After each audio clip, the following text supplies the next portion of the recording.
Oi, pessoal. Nesta aula nós vamos compreender a população e o trabalho no Brasil, começando pelos setores da economia, a inserção da mulher no mundo do trabalho, as mulheres chefes de família, o trabalho infantil e a pirâmide etária do Brasil. Então, a primeira coisa, todo país ele tem sua economia dividida em três setores: o setor primário, secundário e o terciário. E no Brasil não é diferente. O setor primário tem a ver com a agropecuária, que é a criação de animais e o cultivo de plantas para a alimentação humana. Também tem o extrativismo, que é a extração de recursos de fontes que sejam ou minerais ou vegetais, quando se retiram frutos de árvores para o seu processamento. Já neste caso é o extrativismo mineral, quando se retira os recursos minerais da terra. No primeiro caso, seria mais familiar. No segundo caso, mais empresarial, com empresas principalmente multinacionais. Dentro do setor primário também há a pesca, que pode ser de fator comercial ou artesanal. O comercial está ligado às grandes empresas nacionais e internacionais que vão usar de tecnologias para poder capturar a quantidade maior de peixes e muitas vezes até reproduzir condições naturais para os peixes. Já aqui do lado seria o extrativismo da pescaria artesanal, para consumo próprio, familiar e também, quando sobra, para venda em pequenos mercados locais. Aqui é a silvicultura, que também faz parte do setor primário, que seria simplesmente a derrubada da vegetação nativa, o plantio de um tipo de cultura específica, que quando está em maturação, serve para o setor de construção civil e celulose. No caso aqui, seria do eucalipto. Vamos agora continuar vendo o setor secundário, que é correspondente às atividades industriais e à construção civil. Dentro das atividades industriais, nós vamos ter vários tipos de indústria, seja aquelas de consumo imediato, consumo das pessoas, ou aquelas indústrias de processamento. Só que em todos os casos a indústria se utiliza de recursos naturais do setor primário, já que a construção civil seria super útil, ou seja, elas andam em conjunto. Esses setores não podem ser compreendidos de forma separada, porque, por exemplo, se eu vou ao shopping e quero comprar um celular, o shopping foi construído por arquitetos, por pedreiros, por uma empreiteira, a partir de técnicas da construção civil. Aquele celular foi produzido na indústria, mas a loja está me vendendo a partir de um outro setor, que é o setor terciário, que é o setor das atividades comerciais e das prestações de serviço.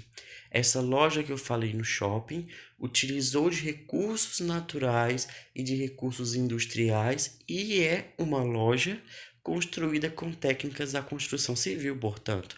Então, ela vai utilizar dos três setores sempre. Por exemplo, se você faz sua unha em uma manicure, você está utilizando de um serviço.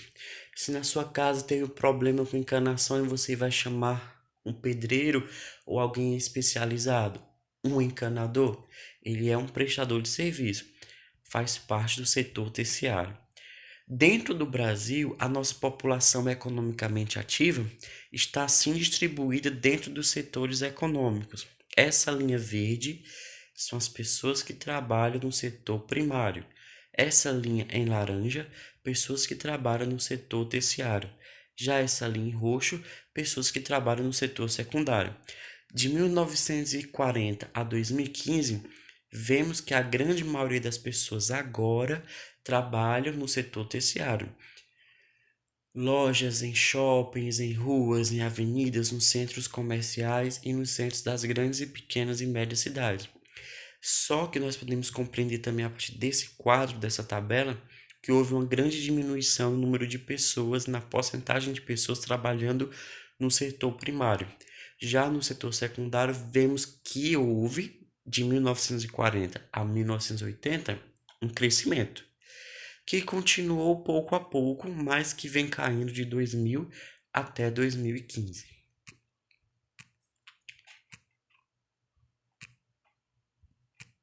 Vamos agora compreender como que a mulher está inserida no mercado de trabalho brasileiro. Essa inserção, ela é recente. Por quê? Porque antes do Brasil virar um país mais industrializado um pouco e muito mais urbanizado como ele é agora, as mulheres estavam inseridas em trabalhos dentro de casa, que são os trabalhos domésticos ou atividades domésticas ligadas ao cuidado da família e do lar.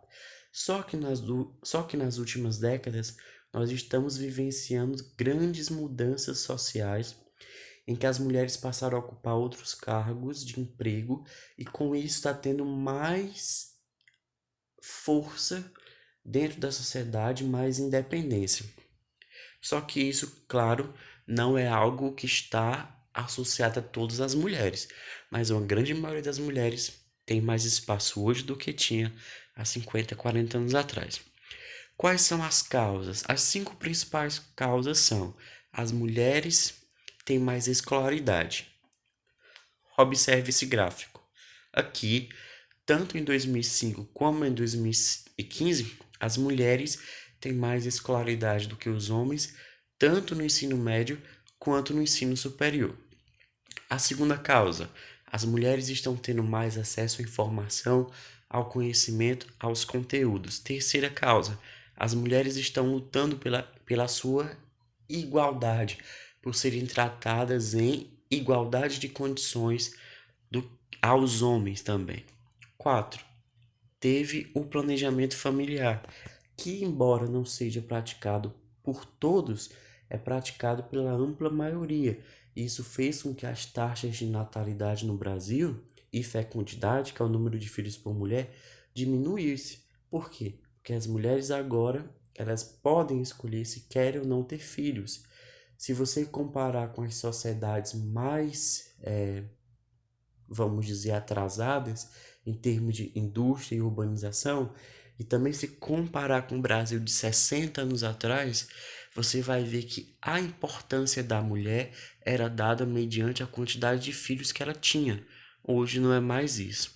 Quinta causa: a maior independência econômica hoje do que havia há 40, 50 anos atrás, em que a mulher ficava em casa cuidando dos afazeres domésticos e o marido no trabalho.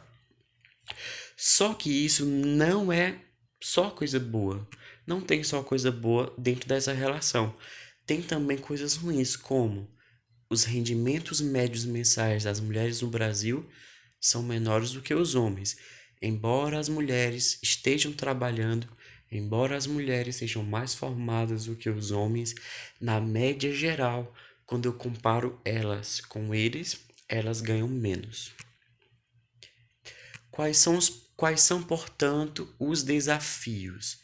São 3 principais que estão relacionados tanto com a economia, mas principalmente com o social, que seria o quê? A família, o salário e o machismo. Dentro do salário, as mulheres ganham menos que os homens, gerando desigualdade salarial e que pode aumentar a dependência de algumas delas em relação a eles. Dentro da família seria o quê? A sobrecarga de trabalho, a violência doméstica e a tripla jornada, já que tem mulheres que trabalham fora de manhã e de tarde, quando chegam em casa e também desempenham atividades domésticas. E por último, mas não menos importante, que se relaciona com tudo que a gente já viu, seria o preconceito, seria o machismo, que culmina, que gera a violência e a opressão. Elas influenciam cada vez mais a diminuição das desigualdades no Brasil. Vamos observar esse mapa. Quanto mais escuro dentro da cor laranja, quer dizer que mais aquele estado tem muitas mulheres que são chefes de família. Se eu observo, há o destaque para os estados de Distrito Federal, Rio de Janeiro, Bahia, Sergipe e Pernambuco como os estados onde mais tem mulheres percentualmente que são chefes de família. Só que também no mundo do trabalho existem coisas ilegais. Por quê? Dentro da Constituição Federal do Brasil e do Estatuto da Criança e do Adolescente, é proibido crianças trabalharem. Só é permitido a partir de 14 anos em relações de trabalho configuradas como estágio. Não pode ser o trabalho que o adulto desempenha. É um estágio diferenciado que deve ser junto com a escola. Mas no Brasil, infelizmente, nós sabemos que a lei às vezes é um pouco mais lenta do que a realidade. Aqui no mapa, quanto mais vermelho for o estado, quer dizer que mais crianças estão trabalhando. Se você for observar a situação do Ceará, não é, dentro do contexto do Brasil, uma situação ruim, mas nós sabemos que milhares de crianças aqui trabalham. Por exemplo, aqui nesse mapa, quanto mais vermelho for a cor, quer dizer que mais crianças trabalham. Vamos observar Fortaleza. Fortaleza está entre 8 a 10%. Ou seja, é um nível importante se você considerar que a nossa cidade tem mais de 300 mil crianças e adolescentes só na rede pública, sem contar as crianças e adolescentes na rede privada de ensino. E muitas vezes nós podemos ver isso na nossa realidade. Muitas crianças que pedem comida, muitas crianças trabalhando nos ônibus, nos sinais. Essa realidade, portanto, é ilegal, mas é fruto de muitas contradições. É fruto também dos arranjos familiares que muitas vezes não dão condições financeiras, não dão condições adequadas para que essas crianças possam ter um nível adequado de vida e que não precisem contribuir financeiramente com suas famílias. Agora, para finalizar, vamos observar como que está a nossa sociedade em termos de sexo, ou seja, homem e mulher, e idade. Seria qual conceito? Seria o conceito de pirâmide etária, que vai dividir a sociedade em dois parâmetros, entre homens e mulheres e a idade. Aqui no Brasil, existem duas pirâmides importantes, a de 1980 e de agora de 2020. A partir desse gráfico, nós podemos compreender muitas coisas em relação ao nosso país. A primeira coisa, em 1980, tinha mais jovens do que idosos e tinha muito mais mulheres idosas do que homens idosos. Já agora, em 2020, permanece uma quantidade grande de mulheres que são mais idosas do que homens, mas se você for observar a base da pirâmide, simplesmente a quantidade de jovens e adolescentes está diminuindo.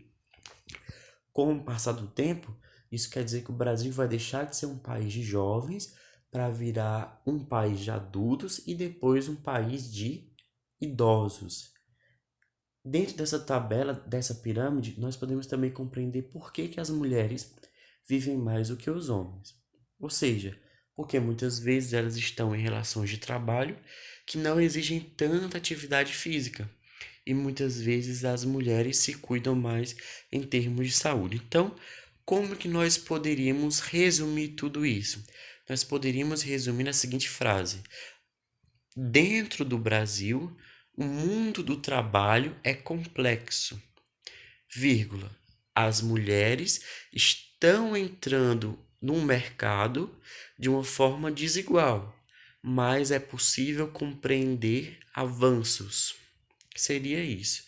Você pode também falar sobre o trabalho infantil, pode também pensar sobre como que essas crianças não têm as mesmas oportunidades que outras deveriam ter e como que a nossa sociedade está se preparando para essa nova realidade de ser cada vez mais idosa e menos jovem.